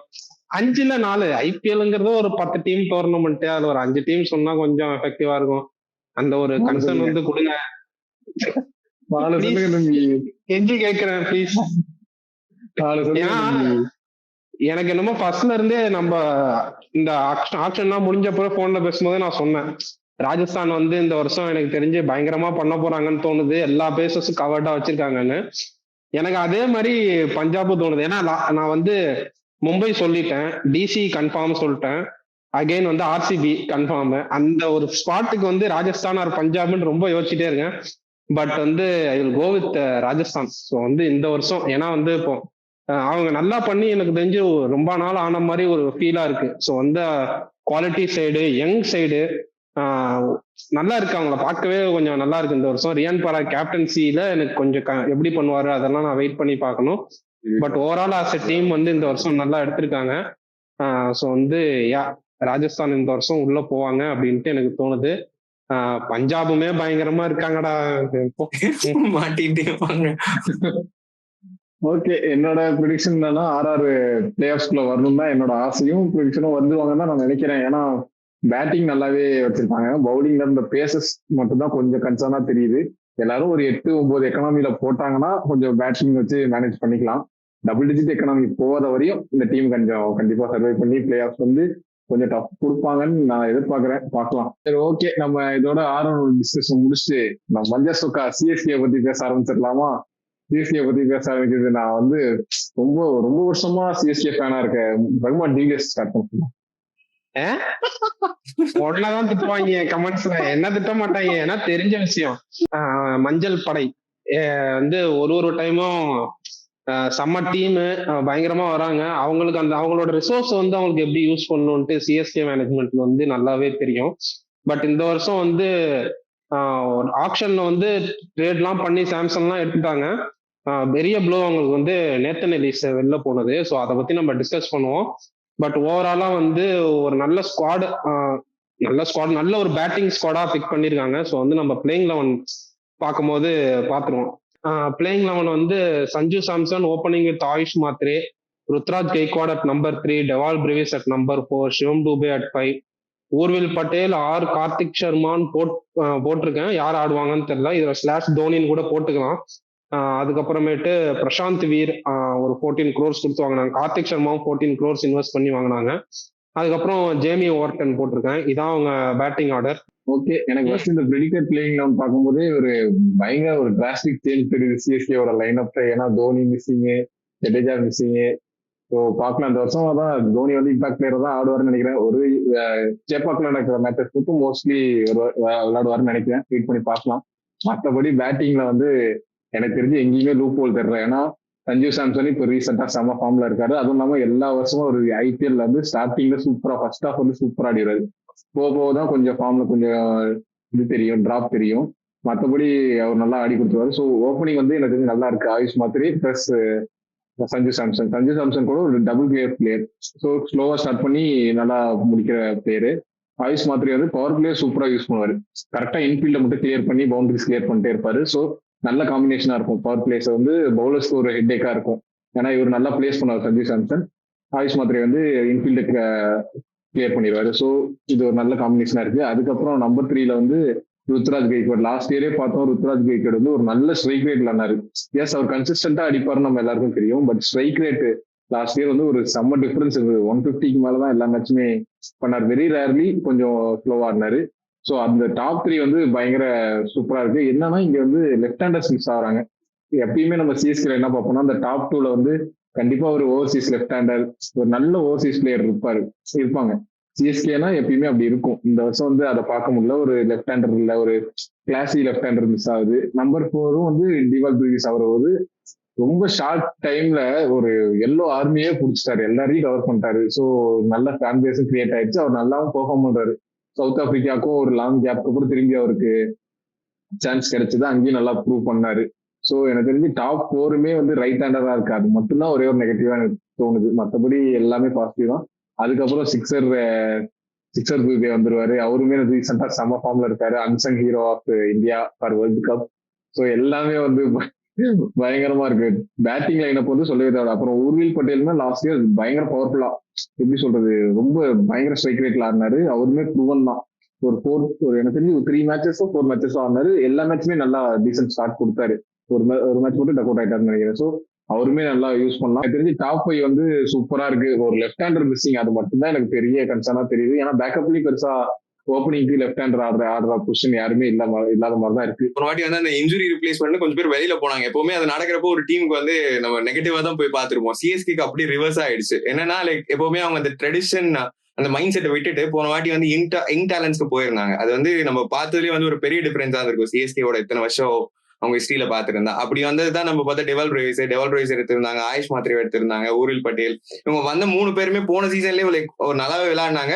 அந்த ஒரு ப்ராமிஸ் தெரிஞ்சிச்சு. ஓகே, எடுத்தது வந்து ஒர்க் அவுட் ஆச்சு அப்படின்ற மாதிரி தான் போச்சு. அந்த செகண்ட் அவங்க வந்ததுக்கு அப்புறமே ஒரு டீம்லயே ஒரு நல்ல டிஃபரன்ஸ் தெரிஞ்சது. ஸோ அந்த இதை வந்து அப்படியே இந்த இதுக்கு கேரி பண்ணுவாங்கன்னு நினைக்கிறேன். அங்கிருந்து வேர்ல்ட் கப் ஜெயிச்சுட்டு அதுவும் ஒரு கம்பேக் செகண்ட் லைஃப் மாதிரி சஞ்சு சாம்சன் அந்த 3 மேட்ச் அடிச்சுட்டு அதே ஃபார்ம்ல உள்ள வராரு. நான் வந்து வீடியோஸ்மே பார்த்துட்டு இருந்தேன். டீம் கூட இப்போவே வந்து ஸ்டார்டிங்லேயே ஒரு அந்த பாண்ட் கிரியேட் ஆகிட்டு தான் இருக்குன்னு நினைக்கிறேன். எனக்கு தெரிஞ்சு ஸ்டார்டிங்ல இருந்தே அவருமே நல்லா கான்ட்ரிபியூட் பண்ணுவார்னு நினைக்கிறேன். அண்ட் 2 வாட்டியும் போலான்னு நினைக்கிறேன். இந்த வாட்டி சாம்சன் எப்பவுமே அந்த டபுள் கியர் பண்ண முடியும் அவரால். பட் அகைன் இந்த வாட்டி வந்து யார் வேணாலும் பண்ணலாம் அந்த ரோல். இவங்க ஆயுஷ் மாத்திரையும் பண்ணலாம், இவரும் பண்ணலாம் அப்படின்ற மாதிரி தான் இருக்கு. அந்த 2 ஓப்பனிங்குமே எனக்கு இந்த வாட்டி பார்க்க நல்லா இருக்கு. அண்ட் ருத்ராஜுமே இந்த வாட்டி இப்போ தான் போன வாட்டியில இருந்து அந்த எக்ஸ்பீரியன்ஸ் இருக்கும் கண்டிப்பா அவருக்கு. போன வாட்டி என்ன மிஸ்டேக்ஸ் பண்ணிருப்போம் கண்டிப்பா அனலைஸ் பண்ணிருப்பாங்க. இந்த வாட்டி அதெல்லாம் இல்லாம லைக் எப்படி அதை கரெக்ட் பண்ணிட்டு நெக்ஸ்ட் லெவலுக்கு எப்படி போறதுன்ற ஒரு கிளியர் பிளான்ல தான் வருவாங்கன்னு நினைக்கிறேன். சிஎஸ்கே ஓவராலா இந்த வருஷம் ஒரு கன்னான பேட்டிங் சைடு. எல்லா ஐபிஎல் டீம்ஸையும் எடுத்து பார்த்தாலும் இந்த பேட்டிங் சைடு வந்து தனியா துண்டா தெரியுது. நீ சொன்ன அந்த நடுவில் ஒரு லெஃப்ட் ஹேண்டர் மிஸ்ஸிங்னு சொன்ன. பட் வந்து ஒரு லெஃப்ட் ஹேண்டரோட நீட் எங்க வரும்னா ஒரு ஸ்பின் ஹிட்டிங்க்கு, மிடில் ஓவர்ஸ் ஸ்பின்னை டேக் ஆன் பண்றதுக்கு தான் தேவைப்படும். இவங்க பேட்டிங்னா எல்லாருமே செம பிளேயர்ஸ் ஆஃப் ஸ்பின்னு. சஞ்சு சாம்சனா இருக்கட்டும், ருத்ராஜா இருக்கட்டும், டிவால் பிரேவிஸ், வருண் சக்கரவர்த்தியே போட்டு அந்த அடி, அப்புறம் அவர் சிவம் தூபே. அப்படிங்கும் போது எல்லாருமே ஒரு நல்ல ஸ்பின்னு பார்த்தாலே தடாலடியா அடிக்கிற பிளேயர்ஸுங்கும் போது அந்த மிஸ் வந்து அவங்களுக்கு அவ்வளவா இருக்காது அப்படின்ட்டு எனக்கு தோணுது. அகைன் நிறைய பேர் வந்து சாம்சனை ஹைப் பண்ணி பேசுறாங்க. எனக்கு என்னமோ இந்த சீசன் வந்து இட்ஸ் ஃபார் ருத்ராஜ்னு தோணுது. சிஎஸ்கேல ஹையஸ்ட் ரன் ஸ்கோரரா ருத்ராஜ் தான் இருப்பாரு அப்படின்னு தோணுது. He has some point to prove. அவர் வந்து ப்ரூவ் பண்ணு இந்த ஸ்ட்ரைக் ரேட்டு எல்லாத்தையும் செமையா ஆடுவார். இந்த வருஷம் ருத்ராஜுக்கு வந்து ஒரு நல்ல சீசனா இருக்கும்னு தோணுது. அகைன் ஆரிக் சாமி very very impressive. T20 world கப்ல வந்து செம்ம பெர்ஃபார்மன்ஸ். முன்னாடிலாம் வந்து அந்த ஒய்டி ஆர்க்கரு, அப்புறம் அந்த லோ ஃபுல் டாஸ் இதெல்லாம் கன்வெர்ட் பண்ணி ஆடாம இருந்தாரு. இந்த வருஷம் தனியா அதுக்கெல்லாம் ஒர்க் பண்ணி அவரை இன்டூ த பாடி போடுவாங்க. அவர் வந்தாலே வந்து அந்த ஷார்ட் பிச்சா இன்டூ த பாடி போடுவாங்க. பட் இந்த வருஷம் அதெல்லாம் போட்டா T20 வேர்ல்ட் கப்லாம் பார்த்தோம், தூக்கி தூக்கி கடாசினாரு. ஆஸ் அ பேட்ஸ்மேனா செம்ம இம்ப்ரூவ்டு ஒரு பேட்ஸ்மேன். அதுக்கப்புறம் கீழே வந்தீங்கன்னா தான் அந்த ஸ்பாட் தான் எனக்கு கொஞ்சம். பிரசாந்த் வீர் எவ்வளவு தூரம் அவரால் வந்து யூபி T20 லீக்ல பயங்கரமா பண்ணியிருக்காரு, செம பிளேயரு, செம டெக்னிக் எல்லாமே. ஆனா ஐபிஎல் லெவல்ல வந்து ஒரு ஜடேஜாக்கு ரீப்ளேஸ்மெண்டா கொண்டு வரும் பொழுது அந்த இடத்துல வந்து அவரால் அந்த ஷூஸை வந்து ஃபில் பண்ண முடியுமா, நான் வந்து வெயிட் பண்ணி பார்க்கணும். அகைன் அது கீழே ஜேமி ஓவர்டனால எவ்வளவு தூரம் அடிக்க முடியும், ஐபிஎல்ல எவ்வளவு தூரம் அடிக்க முடியும்ட்டு நான் வந்து வெயிட் பண்ணி பார்க்கணும். ஊரில் பட்டேல் ஆர் கார்த்திக் சர்மான்னு போட்டிருந்தேன். சிஎஸ்கேவோட ட்ரெடிஷ்னலாவே பாத்தீங்கன்னா அவங்க வந்து அந்த பர்ஸ் வேல்யூ வந்து பார்க்கவே மாட்டாங்க. அந்த நம்ம டீமுக்கு வந்து அந்த பிளேயர் வேணுமா அதை மட்டும் தான் பார்ப்பாங்க. ஸோ வந்து கார்த்திக் சர்மா என்னதான் அவங்க 14 crores வச்சு போயிருந்தாலும் எனக்கு தெரிஞ்சு நீ சொன்ன மாதிரி ஊரில் பட்டேலோட தான் ஸ்டார்ட் பண்ணுவாங்க. இந்த பர்ஸ் வேல்யூ அதெல்லாம் பார்க்காம பிரசாந்த் வீர் கண்டிப்பா ஆடுவார், because of the left orthodox bowling and then batting. So வந்து அவர் வந்து சர்டனிட்டி டீம்ல. Kartik Sharma is not a சர்டனிட்டின்னு தோணுது. Urvil Patel will get extra nod அப்படின்ட்டு தோணுது. ஸோ வந்து அந்த இடத்துல உங்களுக்கு சீல்டு ஓவராலா வந்து ஒரு செம்ம கன்னான ஒரு பேட்டிங். நீ வந்து நான் என்னதான் அந்த லோவர்ல வந்து அந்த 2 பேர் எப்படி ஆடுவாங்க அப்படின்னு தெரியலன்னு சொன்னாலுமே டாப் ஆர்டரே வந்து எல்லாமே அடிச்சா பெருசா அடிக்கிற பேட்ஸ்மேனு. சும்மா அந்த 20s 30s இல்லாம எல்லாருமே அவங்க கிவன் டேல வந்து பெருசா அடிச்சு நொறுக்கிற பேட்ஸ்மேன்ஸ். ஸோ வந்து அதுவுமே எனக்கு பெரிய கன்சர்னா இருக்கு. ஸோ பேட்டிங் ஆடுறத பத்தி எனக்கு ஒரு இதுமே இல்லை, செம்மையா எடுத்திருக்காங்க ஒரு டீமா. பேட்டிங் வந்து பயங்கரமா இருக்கு. நம்ம அப்படியே பவுலிங் போயிருவோம். பவுலிங்ல வந்துட்டு ஜேமி ஓவர்டன் போட்டிருக்கேன், பிரசாந்த் வீர், அதுக்கப்புறம் Noor Ahmad, Nathan Ellis or Matt Henry போட்டிருக்கேன். இப்ப நேத்தன் எல்லிஸ் வந்து ruled out. So Matt Henry ஆடுவாங்களா இல்ல ரீப்ளேஸ்மெண்டா? அகைன் நான் போன வாட்டி ஆர்ஆருக்கு சொன்ன மாதிரி தான், அந்த ஸ்பென்சர் ஜான்சன் அந்த மாதிரி ஏதாவது ஒரு பிளேயர் ஆஸ்திரேலியன் பிளேயர்ஸ்க்கு போய் அவங்கள தான் கொண்டு வந்து ஆட போறாங்களான்னு நான் வெயிட் பண்ணி பார்க்கணும். அதுக்கப்புறம் கலீல் அகமது. இம்பாக்ட்ல வந்து நான் தோனி வச்சிருக்கேன், ராகுல் சாகர் வச்சிருக்கேன், அப்புறமேட்டு ஸ்ரேயஸ் கோபால் வச்சிருக்கேன். ஸ்ரேயஸ் கோபாலுக்கு வந்து ஒரு செம்ம ரஞ்சி, கர்நாடகாவுக்கு வந்து ஒரு 48 விக்கெட்ஸ் எடுத்தார் இந்த ரஞ்சில. ஸோ வந்து செம்ம ரன்னு. ராகுல் சாகர் நம்ம பார்த்துருக்கோம், அதிகமா அவ்வளவு தூரம் வந்து அவரு எந்த அளவுக்கு எஃபெக்டிவா விக்கெட்ஸ் எடுக்கிற இதுல காலம்ல வராதுன்னு தெரியல. ஸோ வந்து ஸ்ரேயஸ் கோபாலையும் வந்து அவங்க ஒரு எக்ஸ்ட்ரா ஸ்பின்னர் ஆடணும் அப்படின்ட்டுனா யூஸ் பண்ணலாம். ஸோ வந்து நல்ல இம்பாக்ட் சப்பா யூஸ் பண்ணலாம். பவுலிங் வந்து யார் அந்த டெத் பவுலர், யார் அந்த டெத் பவுலருங்கும் போது இப்ப கலியில அடி வாங்கிட்டாரு, ஓப்பனிங்ல ஒரு 2 ஓவர் அடி வாங்கிட்டாருன்னு ஏன் அவங்களுக்கு திரும்பி பார்த்தா ஆப்ஷன் இல்லையோ அப்படின்ட்டு எனக்கு தோணுது. யாரை வச்சு போடுவாங்க டெத்ல, யாரை வச்சு போடுவாங்க? ஸ்பின்னு நூர் அகமது போட்டுருவாரு. பிரசாந்த் வீர் அகெயின் ஐபிஎல் லெவல்ல இன்னும் ப்ரூவ் பண்ணல. ஒருவேளை ஸ்ரேயஸ் கோபால் இம்பாக்டா கொண்டு வந்தாலும் ஸ்பின் டிபார்ட்மெண்ட் ஓரளவு கவர் பண்ணலாம். பட் அந்த ஃபாஸ்ட் பவுலிங் டிபார்ட்மெண்ட் ரொம்ப ரொம்ப கன்சர்னிங்கா இருக்கு. ஸ்பின் டிபார்ட்மெண்ட்மே வந்து கொஞ்சம் இன்எக்ஸ்பீரியன்ஸ் தான். நூர் அகமது மட்டும் தான் கண்ட்ரோல் கொடுப்பாரு. பிரசாந்த் வீர் அந்த சைடு ஒரு இன்எக்ஸ்பீரியன்ஸ், அது எப்படி பெர்ஃபார்ம் பண்ணுவாரு நம்ம எல்லாமே இந்த சீசன் வெயிட் பண்ணி தான் பார்க்கணும். டொமஸ்டிக் வச்சு நம்ம ஜட்ஜ் பண்ணவும் முடியாது, நல்லா பண்ணுவாரு அந்த மாதிரி எக்ஸ்பெக்டும் பண்ண முடியாது. ஏன்னா லாஸ்ட் இயர் நம்ம பார்த்துருக்கோம் அன்சுல் கம்போஸ் என்ன ஆச்சுன்னு. ஸோ நம்ம டொமஸ்டிக் வச்சு ஜட்ஜ் பண்ண முடியாது. ஒரு 2-3 மேட்சஸ் விட்டுட்டு, ஏன்னா நர்வஸ்னஸும் இருக்கும். ஸோ அதை 2-3 மேட்சஸ் விட்டுட்டு அதுக்கப்புறம் எவ்வளவு கன்சிஸ்டன்டா இருக்காருன்னா நம்ம வெயிட் பண்ணி தான் பார்க்கணும். ஸோ நூர் அகமது மட்டும்தான் எனக்கு தெரிஞ்ச ஒரு நல்ல கண்ட்ரோல் கொடுக்க அவ்வளவுதான் இருக்காரு. பவர் பிளேல லாஸ்ட் இயர் வந்து கலீல் அகமது நல்லா பண்ணாரு. ஒரு மேட்ச் தான் வந்து டெத் ஓவர்ஸ்ல கொடுத்து செம்மடி வாங்கிட்டாரு. மற்றபடி பவர் பிளேல கண்டிப்பா ஒரு பிரேக் த்ரூ எடுத்து கொடுக்குறாரு, விக்கெட்ஸ் எடுத்துறாரு, பெரிய பெரிய விக்கெட் எடுக்கிறாரு. மும்பை கூட எல்லாம் ரோஹித் எடுத்தாருன்னு நினைக்கிறேன். ஸோ இம்பார்ட்டன்டான விக்கெட் எடுத்துறாரு. ஒரு நல்ல ஓபனர்ஸை கண்டிப்பா அனுப்பி விட்டுறாரு திரும்பி டக் அவுட்டுக்கு. ஸோ பவர் பிளேல கொடுத்தா நல்லா போடுறாரு. தெரியல இப்போ அதையும் ப்ரிடிக்ட் பண்ணி அடிக்க ஆரம்பிச்சிட்டாங்கன்னா கஷ்டம். அந்த தான் பவர் பிளேலேயே அட்டாக் பண்ண ஆரம்பிச்சிட்டாங்கன்னா அதுக்கப்புறம் ஒரு ஓவர்ஸ் வந்து கொடுக்கறதே ஸ்டாப் பண்ணிடுவாங்க, மிடில் ஓவர்ஸ்லயும் கொடுக்க மாட்டாங்க எனக்கு தெரிஞ்சு. ஸோ அந்த டைம்ல எல்லாம் வந்து திரும்பி பார்த்தா உண்மையிலே ஆள் இல்லை. ஜேமி ஓவர்டன் போட்டாலும் சும்மா போட்டாலே அடிப்பாங்க. ஆல்ரெடி பவர் பிளேல என்ன ஸ்கோர் வந்துச்சுன்னா இங்கேயும் அட்டாக் தான். ஸோ எதுவுமே கஷ்டம் எனக்கு தெரிஞ்சு. இப்போ நேத்தன் எலிஸ் இந்த மாதிரி இப்போ கலீல் அகமதுக்கும் நல்லா போகலன்னா மேட் ஹென்ரி உள்ள கொண்டு வந்து அவர் போட விட்டாதான் எனக்கு தெரிஞ்சு கொஞ்சம் பெட்டரா இருக்கும். அந்த பவர் பிளேல எல்லாம் வந்து விக்கெட்ஸ் கிடைக்கிறது அந்த மாதிரி இருக்கும். மற்றபடி பவுலிங்ல எனக்கு கண்டிப்பா கொஞ்சம் அவ்வளவு இம்ப்ரெசிவா இல்லை. எனக்கு டெத் ஓவர்ஸ்ல நேத்தன் எலிஸ் இருந்தா சூப்பரா போட்டிருப்பாரு. ஏன்னா லாஸ்ட் இயர் வந்து ஒரே ஒரு மேட்ச் தான் ஆனாரு. ஒரு மேட்ச் செம எக்கனாமிக்கலா விக்கெட்டும் எடுத்தாரு.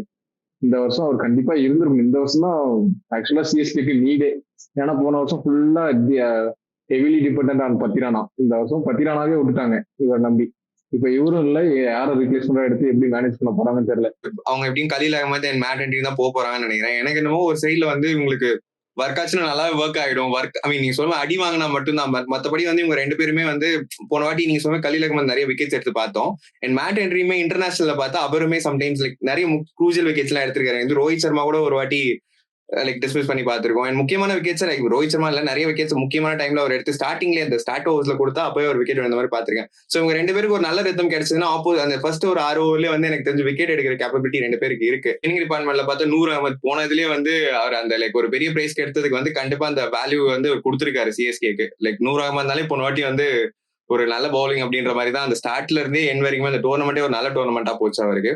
கூட வந்து ஆட் ஆனா இந்த வாட்டி ஸ்ரேயஸ் கோபால் அவர் சொன்ன மாதிரி ராமன் ப்ரோ சொன்ன மாதிரி அவருக்கு ஒரு நல்ல டொமஸ்டிக் டோர்னமெண்ட். ஸோ இவங்க வந்து லைக் இவங்க 2 பேருக்கு ஸ்பின்னிங் காம்பினேஷன் ஒர்க் ஆச்சுன்னா சிஎஸ்கே எப்பவுமே இந்த ஸ்பின்னர்ஸ் நம்பி தான் போவாங்க அவங்களோட ஹோம் கிரவுண்ட்ல. அந்த இதுல இவங்க 2 பேருக்கு ஒர்க் அவுட் ஆச்சுன்னா இன்னும் நல்லா இருக்கும்னு நினைக்கிறேன். அண்ட் இதுல ஓவர்டன் மட்டும் தான் ப்ரோ எனக்கு கொஞ்சம் இது லைக் எனக்கு நேத்து நலிஸ் அதுல அவர் இருந்தா டிஃப்ரெண்டா இருந்திருக்கும். இப்போ ஓவர்டன் வந்து அங்க எந்த அளவுக்கு போட்டாரு, நம்ம இங்கிலாந்துக்குமே வந்து அவர் நான் பெருசா போட்டு லைக் நான் பாக்கல. அந்த இதுல மட்டும்தான் எனக்கு ஒரு கொஞ்சம் டவுட்டா இருக்கு அவர் எந்த அளவுக்கு போட போறாருன்ட்டு. பட் ஓவரால் பாக்குறப்போ வந்து ரொம்ப சூப்பரான பவுலிங் இல்லைனா கூட சென்னை டீமுக்கு வந்து எப்பவுமே வந்து நம்ம பார்த்தா ஒரு பெர்ஸ்பெக்டிவ்ல பார்த்தா அவங்க எப்பவுமே ஒரு பெஸ்ட் பவுலர்ஸோட போயிருக்க மாட்டாங்க. அவங்க சீசனை வின் பண்ண இதுல போய் பார்த்திருந்தாலுமே வந்து என்னடா இது பெரிய பவுலிங்கான்னு நினைச்சுதான் பார்த்திருப்போம். அண்ட் அகைன் எப்படியாவது அந்த காம்பினேஷன் அவங்க ஒர்க் அவுட் பண்ணி அட்லீஸ்ட் அவங்க பிச்ல எப்படி போனன்றதுக்கு ஒரு அவங்களே ஒரு சொல்யூஷன் அதுக்கு கிரியேட் பண்ணி அதுக்கு அது அவங்க எப்பவுமே ஒர்க் ஆயிருக்கு. ஸோ அதே மாதிரி இந்த வாட்டியுமே வந்து அவங்க வந்து அதை லைக் ஃபிகர் அவுட் பண்ணி நல்லா பண்ணுவாங்கன்னு தோணுது. பேக்கப்ல வந்துட்டு அகில் ஹுசைன் எடுத்திருக்காங்க. பட் அவருக்கு வந்து 11ல சான்ஸ் கிடைக்காது எனக்கு தெரிஞ்சு. ஸோ வந்து அதுக்கப்புறமேட்டு சர்ஃப்ராஸ் கான் எடுத்தாங்க. ஒரு நல்ல ரஞ்சி டோர்னமெண்ட் அவருக்கு. பட் அவருக்குமே உள்ள சான்ஸ் கிடைக்காது. அமன் கான் ஒரு right hand batsman, right hand allrounder actually, அவருக்குமே சான்ஸ் கிடைக்காது. அன்சுல் கம்போஜ் பார்த்தோம், நம்ம நல்ல டோர்னமெண்ட்ஸ் இருந்திருக்கு அவருக்கு டொமஸ்டிக்ல. பட் அந்த ஸ்பீடு தான், அந்த ஸ்பீட்ல வந்து பயங்கரமா அடி வாங்குறாரு ரீசெண்டா. ஸோ வந்து அதுவுமே பார்க்கணும். Gurjapneet Singh left arm fast bowler போன வாட்டியே வச்சிருந்தாங்க. பட் சான்ஸ் கிடைக்கல, இந்த வாட்டியும் கிடைக்காது. ஒருவேளை மேபி கலீல் ரொம்ப அடி வாங்குற மாதிரி இருந்தா ஒரு ரீப்ளேஸ்மெண்ட்டா யூஸ் பண்ணலாம். Mukesh Choudhary again left arm fast bowler already உங்களுக்கு போட்டிருக்காரு. பட் சான்ஸ் கிடைக்குமா? கலீல் அகமது குர்ஜப்னீத் சிங் இருக்கப்ப அது கீழே வந்து இவருக்கு சான்ஸ் கிடைக்குமானா தெரியல. ராகுல் சஹர் அவருக்குமே பெருசா சான்ஸ் கிடைக்காதுன்னு தோணுது. ராமகிருஷ்ணா கோஷ் அவர் வந்து ரைட் ஆர்ம் ஃபாஸ்ட் பவுலர், கொஞ்சம் பேட்டிங்லையும் கான்ட்ரிபியூட் பண்ணுவாரு. ஸோ அவருமே ஒரு நல்ல ஆப்ஷனா இருப்பாரு. பட் எந்த இடத்துல அவர் பிளேஸ் பண்ணுவாங்க அப்படின்ட்டு தெரியல. ஸோ வந்து ஓவராலா வந்து பேக்கப்ஸ்லாம் நல்லா தான் இருக்கு. பட் எனக்கு தெரியல, இந்த பவுலிங் லைன் அப் தான் எனக்கு பெரிய கன்சர்னா இருக்கு. பேக்கப்லாம் கொஞ்சம் பெட்டரா தான் இருக்கு. இப்போ சப்போஸ் ஓபனர்ஸ்ல யாருக்காவது இன்ஜுரினா கூட மேத்யூ ஷாட் கூட யூஸ் பண்ணுவாங்க. அவர் வந்து ஆஃப் ஸ்பின்னும் ஆப்ஷன் கொடுப்பாரு. பிளஸ் நல்ல அக்ரெசிவான ஒரு ஓபனர் தான், ரைட் ஹேண்ட் தான் அவரும். ஓகே, இருந்தாலும் நல்ல ரீசெண்டான ரெக்கார்டு வச்சிருக்காரு. ரீசெண்டா அவரோட பெர்ஃபார்மன்ஸ்லாம் வந்து நல்லாவே இருந்திருக்கு. ஸோ அவரும் நல்லா இருக்காரு. அப்புறம் சர்ஃப்ராஸ் கான் வந்து டோட்டலா யூஸ் பண்ண மாட்டாங்கன்னு சொல்ல முடியாது. இந்த உர்வில் பட்டேல், கார்த்திக் சர்மா போட்டிருக்கோம்ல, அந்த பொசிஷன்ல டிபிக்கலாவே வந்து சர்ஃப்ராஸ் கான் தான் ஆடுவார். ரொம்ப லேட்டராகவும் வந்து ஆடுவார். ஸோ டிஃப்ரெண்ட் ஷாட்ஸும் வச்சிருக்காரு. பிஹைண்ட் விக்கெட்ஸும் வந்து அக்சஸ் பண்ணுவார். ஸோ இவரை மாதிரி பிளேயர் கூட யூட்டிலைஸ் பண்ணலான்னு அவங்க ட்ரை பண்ணா சான்சஸ் இருக்கு. சப்போஸ் அந்த பொசிஷன் கிளிக் ஆகலனா இவரை கூட யூட்டிலைஸ் பண்ணுவாங்கன்னு எனக்கு ரொம்ப தோணுது. ராமகிருஷ்ணா கோஷ் அவர் வந்து ஒரு நல்ல லைக் டொமஸ்டிக் சீசன் போயிருக்கு. அண்ட் அவருக்குமே சான்ஸ் கிடைக்குமான்றது டவுட் தான். ஏன்னா நம்ம சிஎஸ்கேவோட இத்தனை வருஷத்துல பாத்தீங்கன்னா அவங்க ஒரு பிளேயிங் லெவல்ல போயிட்டா அதுல இருந்து அவங்க திரும்ப பெஞ்ச்ல இருந்து எடுக்கிறோம்னா உண்மையாவே ஒரு நீட் ஏதாவது கிரியேட் ஆகி வந்தா மட்டும்தான் உண்டு. அந்த இதுல பாக்குறப்போ பெஞ்ச்க்கு எந்த அளவுக்கு போவாங்கன்னு தெரியல. பட் அந்த இதுல வந்து உங்ககிட்ட நல்ல பெஞ்ச் ஸ்ட்ரென்த் இருக்கு. பட் அவங்க எப்படி யூட்டிலைஸ் பண்ண போறாங்கன்னு தெரியல. Zak Foulkes New Zealand bowling allrounder, அவர் தான் வந்து எனக்கு தெரிஞ்சு ஓவர்டனுக்கு ரிப்ளேஸ்மெண்டா பாக்குறாங்க. அண்ட் இந்த இதுல வந்து இந்தியாவில வந்து நம்ம பார்த்தோம்னா நியூசிலாந்து கூட இந்தியா டோர்னமெண்ட்லயே வந்து அவர் கொஞ்சம் நல்ல சீசனா போகல. அண்ட் அந்த இதுல பாக்குறப்போ இவங்க பெஞ்ச் பக்கம் வர மாட்டாங்க. அந்த இதுல வந்து இவங்களுக்கு எல்லாம் எந்த அளவுக்கு வந்து ஆப்ஷன்ஸ் இருக்குன்னு தெரிய போறது இல்ல. பட் வெயிட் பண்ணி பார்ப்போம். MS தோனி இந்த வருஷம் எதுவும் ரிட்டையர்மெண்ட் அனௌன்ஸ் பண்ணுவாரா, இல்ல வந்து இன்னொரு சீசன் ஆடுவாரா? எப்படி எனக்கு, ஏன்னா இதை வந்து நம்ம எல்லாருமே கடந்த 4 வருஷமா பேசிக்கிட்டே தான் இருக்கோம். ஸோ அது அவர் டிசைட் பண்ணாதான் அது. நம்ம என்னதான் பேசினாலும் லாஸ்ட் இயர்லாம் டெஃபினெட்லி நான் அந்த மாதிரிலாம் நிறைய டீஷர்ட் எடுத்தே லாஸ்ட் இயர் ஆக்சுவலா சீசன் ஸ்டார்ட் பண்றதுக்கு முன்னாடி இதுதான் லாஸ்ட் இயர்ன்ற மாதிரிலாம் சொல்லியிருந்தாங்க. நம்ம வந்து அதை கெஸ்ஸே பண்ண முடியல அவர் டெசிஷன்லாம். ஆனா எனக்கு தெரிஞ்சு இந்த வாட்டி நிறைய மேட்ச் ரெஸ்ட் எடுத்துட்டு சேப்பாக் மேட்ச் தான் ஆடுவாருன்னு நினைக்கிறேன். வெயிட் பண்ணி பார்க்கலாம். ஸோ ஸோ அவரு எனக்கு தெரிஞ்சு அந்த டிக்கெட்டு அந்த மாதிரி யூஸ் பண்றாங்க. அது அவரே இடம் கொடுக்காம இருந்தா நல்லா இருக்கும். எனக்கு தெரிஞ்சு தோனி வந்து எனக்கு தெரிஞ்சு சிஎஸ்கே ஒரு வேளை போன சீசன் நல்லா பண்ணியிருந்தா அவர் போன சீசனே போயிருப்பாருன்னு எனக்கு தோணும். பட் இந்த மாதிரி ஒரு 10th பிளேஸ்ல இருக்கும் போது தோனி வெளில போனா அது நல்லா இருக்காது. அவர் தான் வந்து திருப்பி இந்த டீம் வந்து க்ரூம் பண்ணி திருப்பி ஒரு ஸ்டேஜுக்கு ஒரு டீசென்டான இதுக்கு கொண்டு வந்துட்டு அடுத்த இதுக்கு செட் பண்ணி கொடுத்துட்டு போகணும்னு தான் அவர் இந்த சீசன் ஓகே சொல்லியிருக்காரு அப்படின்ட்டு எனக்கு தோணுது. மேபி அவர் இன்னொரு சீசன் ஆடலாம், பட் அதுக்கு அடுத்த சீசன் கன்ஃபார்மா போயிடுவாரு. ஏன்னா மெகா ஆக்ஷன் வந்துடும், ஆக்ஷன் டைனாமிக்ஸே எல்லாம் மாறும். ஸோ வந்து அப்போ போயிடுவாரு. பட் வந்து இந்த 2 சீசன் ஆடுவாரு அப்படின்ட்டு எனக்கு தோணுது. அகைன் லைன் இஸ் ஆல்வேஸ் லைன்பாங்க. ஸோ அந்த மாதிரி தான் அவரோட பிரசன்ஸ் டீம்ல இருந்தா அந்த ஸ்ட்ராட்டஜிக்கா இருக்கட்டும், ஆஸ் அ கேப்டன் அந்த ஃபீல்ட் அட்ஜஸ்ட்மெண்ட் எல்லாமே நல்லா பண்ணுவாரு. பட் அதெல்லாம் இந்த சீசன் கொஞ்சம் மிஸ் பண்ணுவோமா அப்படின்ட்டு தோணுது. பட் வந்து கைட் பண்ணுவாரு, அவர் உள்ள இருந்தே கைட் பண்ணுவாரு. அந்த சேப்பாக்ல வந்து அந்த கடைசியா ஏதாவது 2-3 மேட்ச் இறங்குவாரு அப்படின்ட்டு எனக்கு தோணுது. இந்த லாஸ்ட்ல ஒரு புஷ் கிடைக்கணும், கொஞ்சம் டோட்டல் கம்மி அந்த டைம்லாம் வந்து ஆடி கொடுப்பாரு அப்படின்ட்டு எனக்கு தோணுது. எனக்கும் அதே ப்ரோ, அவர் சொன்னது கரெக்ட் தான். ஏன்னா டீம் வந்து ஒரு மாதிரி லைக் பசில் மாதிரி உடஞ்சு போய் கிடக்குது. அதெல்லாம் வந்து சேர்த்து வைக்கணுன்றதுக்காக தான் அவரை ரீடைன் பண்ணிருக்காங்க. என்ன வந்து கிரிக்கெட்டிங் பெர்ஸ்பெக்டிவ்ல பார்த்துட்டு என்னடா ஒரு வயசானாலும் வச்சிருக்காங்க அப்படின்னு யோசிச்சாலுமே வந்து அந்த எக்ஸ்பீரியன்ஸ் வந்து எல்லார்கிட்டயும் இல்ல. அதெல்லாம் தெரிஞ்சு அதனாலதான் வந்து எப்படி இருந்தாலுமே தோனின்றது வந்து அந்த சிஎஸ்கேன்ற ஒரு பிராண்டை கிரியேட் பண்ணி வச்சிருக்காங்க. ஏன்னா வந்து நிறைய வாட்டி பார்த்திருக்கோம் சிஎஸ்கே ஒரு வாட்டி வந்து ரொம்ப வேர்ஸ்ட் சீசனா இருக்கும், நெக்ஸ்ட் சீசன்ல வந்து ஒரு லைக் டிராஸ்டிக் கம்பேக்கா இருக்கும். எப்படின்னு பார்த்தா லைக் பின்னாடி வந்து ஒரு பேர் எப்படி வந்தாலும் எங்க பார்த்தாலும் தோனிக்கு தான் கடைசியா போகும். ஏன்னா அவருக்கு வந்து அது தெரியும், லைக் அவரோட எக்ஸ்பீரியன்ஸ் தெரியும், எப்படி வந்து லைக் அந்த ஒரு ஜெல்லுனா கூட டீமை எப்படியாவது ஒரு டெவலப் பண்ணி அந்த ஃபார்முலாஸ் அவங்களே ஒன்று கிரியேட் பண்ணி சிஎஸ்கே பார்த்தோன்னா இத்தனை வருஷத்துல பார்த்தோன்னா சிஎஸ்கே வந்து லைக் ஒரு 11 பேரும் லைக் எக்ஸ்ட்ராடினரி பிளேயர்ஸ் அப்படிதான் வச்சு ஜெயிச்சாங்கன்னு இல்லை. அவருக்கு அந்த ஃபார்முலாஸ் எப்படி ஒர்க் அவுட் பண்ணி ஒரு டீமை வந்து ஒரு வின்னிங் பொசிஷனுக்கு கொண்டு போகணும்னு தெரியும். அதுக்காக தான் அவர் ரீடைன் பண்ணி வச்சிருக்காங்க. அண்ட் அந்த ஃபேன்ஸ் பெர்ஸ்பெக்டிவ்ல இருந்து பாத்தீங்கன்னாலுமே யாரை வந்து கேட்டாலுமே போகும்னு சொல்லவே மாட்டாங்க. சிஎஸ்கேல வந்து தோனி ஏதாவது ஒரு கோச்சாவோ இல்ல அங்க வந்து ஒரு பிரசன்ஸ்க்காகவே வெயிட் பண்ணிட்டு இருக்காங்க. சோ அந்த இதுல வந்து இன்னும் எத்தனை வருஷம் விளையாட போறாருன்றது கேட்டா அது அவர் எடுக்கிற முடிவு தான். அவங்க சிஎஸ்கேல வந்து நான் எப்போ விளையாடுன்னு சொன்னாலும் அவங்க விட மாட்டாங்க. அந்த மாதிரி ஒரு இடத்த அவர் கிரியேட் பண்ணி வச்சிருக்காரு. சோ வெயிட் பண்ணி பார்க்கலாம். இந்த இதுல வந்து எனக்கு தெரிஞ்சு ஃபேன்ஸ் இன்னுமே ரொம்ப கியூரியஸா இருப்பாங்க. ஏன்னா நிறைய லைக் எல்லாமே அன்ஆன்சர்டா இருக்கு. சோ அதனால வந்து அவர் பிரசன்ஸை பாக்குறதுக்கு எனக்கு தெரிஞ்சு ரொம்ப கியூரியஸா வெயிட் பண்ணிட்டு இருப்பாங்கன்னு நினைக்கிறேன். போன வாட்டி நான் இன்னொரு டிஃபரன்ஸ் நோட் பண்ணேன் ப்ரோ. ஏன்னா நம்ம எல்லா வருஷமும் பார்த்திருந்தா அவர் கொஞ்சம் டைம் எடுத்து ஸ்ட்ரைக் பண்ண போவாரு. போன வாட்டி வந்து எனக்கு அதுவே கொஞ்சம் டிஃபரன்ஸா தெரிஞ்சது. அதுவும் எத்தனை வருஷத்துக்கு கழிச்சு வந்து போன வாட்டிலாம் வந்து அந்த இன்டென்ட் வந்த உடனே அடிச்சிடலாம் அப்படின்ற மாதிரி இருந்தாரு. எனக்கு இந்த வாட்டியுமே வந்து ஃபேன்ஸ் வராரு, அவர் எந்த டவுன்ல வர போறான்னு தெரியல, எத்தனை பால் கிடைக்குன்னு தெரியல. ஏன்னா வர பால் தான் வந்து ஃபேன்ஸ்க்கு என்டர்டைன் பண்ற மாதிரி லைக் நல்ல ஷாட்ஸ் எல்லாம் ஆடி நல்ல பிக் ஷாட்ஸ்க்கு போவார்னு நினைக்கிறேன். போன வருஷம் எவனுமே இன்டென்ட் காட்டலாம், நம்மளாவது காட்டுவோம்னு காட்டினாரு. ஸோ நம்ம அப்படியே எல்லாத்தையும் பார்த்தாச்சு, பேட்டிங் பவுலிங் பெஞ்ச் எல்லாமே பார்த்தாச்சு. ஸோ வந்து பிளே ஆஃப் சான்சஸ் போயிடும். வேலை ஸ்டார்ட் பண்ணுப்பா. பிளே ஆஃப் எனக்கு தெரிஞ்சு சிஎஸ்கே இந்த வருஷம் கொஞ்சம் கஷ்டம் தான் நினைக்கிறேன். ஏன்னா மற்ற டீம்ஸ் கொஞ்சம் கம்பேரிட்டிவ்லி பெட்டரா இருக்கு. இந்த டீம் வந்து நான் சொல்லவே வரல, பேட்டிங் வேற லெவல்ல இருக்கு, பவுலிங் ரிசோர்ஸ் வந்து ரொம்ப கம்மியா இருக்கு. யாரு மேலேயும் ஒரு ப்ரெஸ்ஸே வைக்க முடியல. மேட் எஸ் நல்ல பவுலரு, பட் ரீசெண்டா அவருக்கு நிறைய இன்ஜுரிஸ் அவரும் ஃபேஸ் பண்ணிட்டு வந்திருக்காரு. ஸோ அவரை மட்டுமே நம்பிட்டு போக முடியுமான்னு தெரியல. கலீல் அகமது வந்து ஆன் அண்ட் ஆஃப் தான். லாஸ்ட் சீசன் நல்லா பண்ணாரு, பட் பியூர்லி டிபெண்ட். ஏன்னா சில பவுலர்ஸ் எல்லாம் பவர் பிளேல போட்டா டெப்லையும் கொஞ்சம் அசிஸ்ட் பண்ணா பரவாயில்ல, அவர் அது பண்ண மாட்டாரு. ஸோ எனக்கு பவுலிங்னால இந்த டீம் உள்ள வராதுன்னு நினைக்கிறேன். எனக்கு தெரிஞ்சு எப்பவுமே CSK they're known for comebacks bro. ஏதாவது எப்படியா இருந்தாலும் வேர்ல்ட் சீசனுக்கு அப்புறம் வந்து எப்படியாவது நீங்க சொல்ற மாதிரி பவுலிங்லாம் வச்சு நம்ம பேசவே முடியாது. ஏன்னா எந்த வருஷமும் நான் இன்னும் திரும்ப அந்த பாயிண்ட் படத்தை யோசிச்சு பண்ணி எந்த வருஷம் எடுத்து ஒரு 5 பேர் நல்லா போட்டாங்கன்னா இருக்காது. அவங்க ஏதாவது ஒண்ணு பண்ணி வந்துருவாங்க. எனக்கு இந்த சீசன்லயும் ஒரு இது இருக்கு, லைக் தோனியை வேற இன்னும் சொல்லிட்டு இருக்காங்க போயிடுவாரு அப்படிலாம். ஸோ அந்த இதுக்கு போனாலுமே எனக்கு தெரிஞ்சு எப்படியா இருந்தாலும் அந்த பிளே ஆஃப் போயிட்டு ஒரு நல்ல பொசிஷன்ல இந்த இதை முடிச்சுட்டு போவாங்கன்னு தான் நினைக்கிறேன். எனக்கு தெரிஞ்சு சிஎஸ்கே வந்து நல்லா பெர்ஃபார்ம் பண்ணி பிளேயர்ஸ் போயிடுவாங்க தான் ப்ரோ தோணுது. Okay, point agreed. CSK are known for கம்பேக்னு. பட் வந்து அந்த பவுலிங் இந்த பவுலிங் வச்சு எனக்கு கம்பேக் கொடுக்க முடியும்னு சத்தியமா இந்த பவுலிங் ரொம்ப கஷ்டம்ப்பா. மற்ற டீம்லாம் நம்ம அனலைஸ் பண்ணி பாக்குறோம்ல, நல்லா ரொம்ப எவிடென்ட்டாவே தெரியுது. பியூர்லி அவங்க மேட்ச் ஜெயிக்கணும்னா எஸ்ஆர்எச் மாதிரி பேட்டிங் வச்சு இடிச்சுதான் ஜெயிக்க முடியும். பட் இந்த ஐபிஎல் மாதிரி ஒரு டோர்னமெண்ட்ல வந்து 2 சைடுமே பேலன்ஸ்டா இருந்தாதான் அவங்களால வந்து நல்லா பெர்ஃபார்ம் பண்ண முடியும். எக்ஸாம்பிள் ஆர்சிபி தான். எத்தனையோ வருஷம் வந்து பேட்டிங்கை போட்டு ஸ்டாக் பண்ணி வச்சு பவுலிங்ல கோட்டை விட்டு வாங்கிட்டு வெளில போய் நம்ம நிறைய டைம் பார்த்துருக்கோம். ஸோ வந்து அகைன் இப்ப சிஎஸ்கே வந்து due to all this injury concern bowling ரொம்பவே டிப்ளீட்டடா தெரியுது. ஸோ அவங்க வந்து இந்த வருஷம் வந்து இவ்வளவு எக்ஸ்பிளனேஷன் கொடுக்கணும்னே தேவையில்லடா. ஆல்ரெடி நீ அந்த 5 டீம் சொல்லிட்ட. அந்த 5 டீம்ல இந்த பேரே வரல.